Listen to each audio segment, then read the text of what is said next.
నిజామాబాద్ జిల్లా కేంద్రంలో పట్టభద్రుల ఎమ్మెల్సీ అభ్యర్థి ఆల్ ఫోర్సెస్ విద్యా సంస్థల అధినేత నరేందర్ రెడ్డి మీడియా సమావేశం నిర్వహించి రాబోయే పట్టభద్రుల ఎమ్మెల్సీ ఎన్నికల్లో తనకు అవకాశం ఇస్తే పట్టభద్రుల హక్కుల కోసం చట్టసభల్లో ప్రశ్నించే ఉద్యమిస్తానని, పట్టభద్రులకు అండగా ఉండి వారి పక్షాన పోరాటం చేసే దిశగా రాజకీయ జీవితం ఉంటుందని స్పష్టం చేశారు. రాజకీయాల్లో చదువుకున్న మేధావులకు, విద్యావేత్తలకు అవకాశం కల్పిస్తే సమాజం అన్ని రంగాల్లో అభివృద్ధి చెందుతుందని పేర్కొన్నారు. పట్టభద్రుల బలం గలం వినిపించేందుకు కరీంనగర్, నిజామాబాద్, మెదక్, ఆదిలాబాద్ పరిధిలో జరిగే పట్టభద్రుల ఎమ్మెల్సీ ఎన్నికల్లో తనను గెలిపించి సమాజ అభివృద్ధికి తోడ్పాటు అందించాలన్నారు. సమకాలీన రాజకీయాల్లో విద్యావంతులు ఎన్నికల్లో గెలిపించినప్పుడే ప్రజలకు ఏం అవసరమో అలాంటి అవసరాలను పరిష్కరించి తీర్చిదిద్దగలుగుతారని ఆయన అన్నారు. ముఖ్యంగా విద్యారంగ సమస్యలు పరిష్కరించడంలో తన వంతు కృషి చేస్తానని హామీ ఇచ్చారు.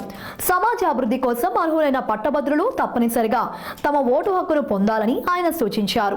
ఇందుకోసం ఓట్ ఎన్రోల్మెంట్ చేసుకోవాలని ఆయన పిలుపునిచ్చారు.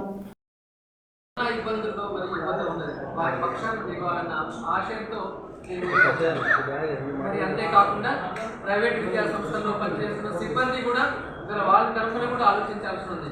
వాళ్ళందరూ పిల్లలు గవర్నమెంట్ లో చదివే పరిస్థితి లేదు. మరి 60% మంది విద్యార్థులు ఇవాళ ప్రైవేట్ విద్యా సంస్థల్లో చదువుతున్నారు. ఆ ప్రైవేట్ అధ్యాపకులకు కూడా మనం ఆలోచించినట్లయితే వారికి కూడా మనము ఒక హెల్త్ ఇన్సూరెన్స్ కార్డు మనం ఎందుకు గవర్నమెంట్ నుంచి ప్రొవైడ్ చేయించకూడదు?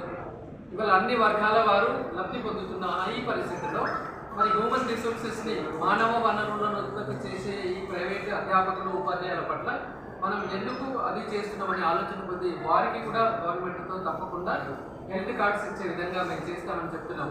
మరి అంతేకాకుండా ఇక్కడ ప్రైవేట్ యాజమాన్యాల పరిస్థితి కూడా చాలా దిక్కుతోచని పరిస్థితుల్లో ఉంది. 3 సంవత్సరాల నుంచి మరి ఫీజు రీఎంబర్స్మెంట్ బకాయిలు రాక లక్షల కొద్ది, కోట్ల కొద్ది బకాయిలు డ్యూ ఉండి కళాశాలను నడపడం వల్ల ఇంజనీరింగ్ కళాశాలలు కావచ్చు, డిగ్రీ కళాశాలలు కావచ్చు చాలా భారమైన పని అయిపోయింది. అసలు పరిస్థితి చాలా మనం చెప్పలేని పరిస్థితిగా ఇవాళ యాజమాన్యాలు ఉంది. అలాగే ఇంటర్మీడియట్ కళాశాలలు చూస్తున్న యాజమాన్యాలకు కొన్ని సమస్యలు ఉన్నాయి. ఇంటర్మీడియట్ లెక్చరర్స్కి కూడా కొన్ని సమస్యలు ఉన్నాయి. గవర్నమెంట్ టీచర్స్కి కూడా కొన్ని సమస్యలు ఉన్నాయి. ప్రతి చోట ప్రమోషన్ ఛానల్ ఆగిపోయి ఉన్నది.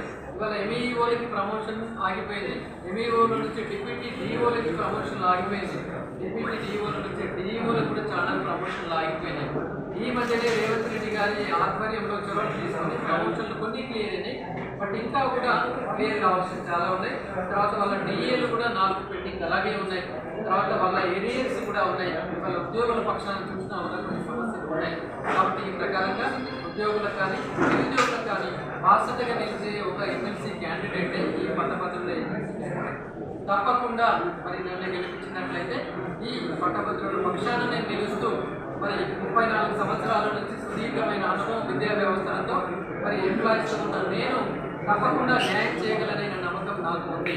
కాబట్టి ఏమైనా పట్టభద్రులారా, ఏమైనా మరి ఎంప్లాయీస్ మీ అందరికీ కూడా విజ్ఞప్తి చేస్తున్నాము.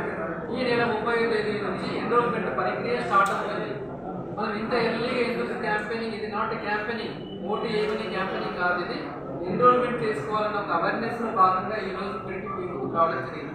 ఈ నెల 30వ తేదీ నుంచి ఎన్రోల్మెంట్ ప్రక్రియ స్టార్ట్ అవుతుంది.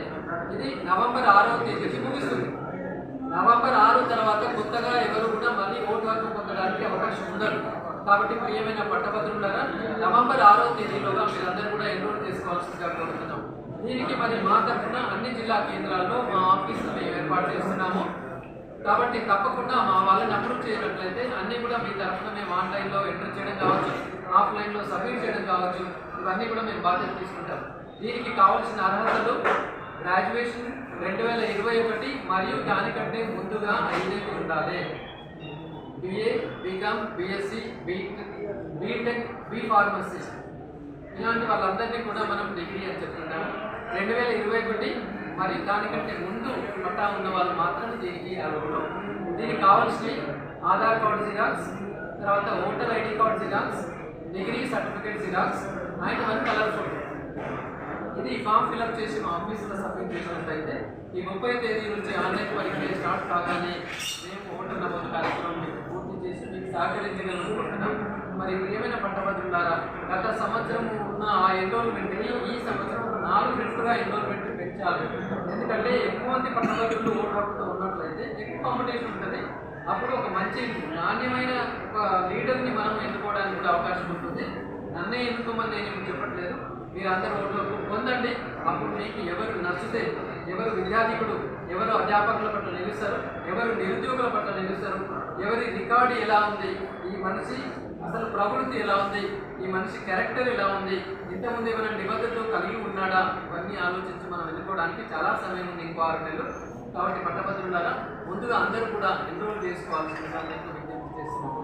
మరి తప్పకుండా రాబోయే రోజుల్లో అవకాశం వస్తే నిరుద్యోగుల పట్ల కానీ ఉద్యోగుల పట్ల కానీ నేను కంప్లీట్గా ఉంటానని చెప్పేసి, అలాగే ఒకవేళ నేను గెలిచినా కూడా ప్రభుత్వం నుంచి ₹1 జీతాన్ని కూడా నేను తీసుకోకుండా పేద విద్యార్థులకు, బడుగు బలహీన వర్గాల సంక్షేమానికి మాత్రమే నేను కేటాయిస్తాను. ప్రభుత్వం నుంచి ₹1 కూడా నేను రాజకీయంలో ఉన్నన్ని రోజులు కూడా తీసుకోవాలని చెప్పేసి కూడా సందర్భంగా నేను చెప్తున్నాను. ఎందుకంటే రాజకీయంలోకి వచ్చే వాళ్ళు డబ్బులు సంపాదించాలనే వస్తుంటారు అనే ఒక అపోహ ఇవాళ ఏర్పడి ఉన్నది. బట్ రాజకీయంలోకి విద్యావేత్తలు, తర్వాత చదువుకున్న వాళ్ళు, ఒక డిసిప్లిన్గా ఉన్న వాళ్ళు ఎందుకు రాకూడదు అనేది కూడా మనం ఆలోచించాలి. అంటే చిన్నప్పటి నుంచే రాజకీయంగా ఉంటే రఫ్ అండ్ టఫ్గా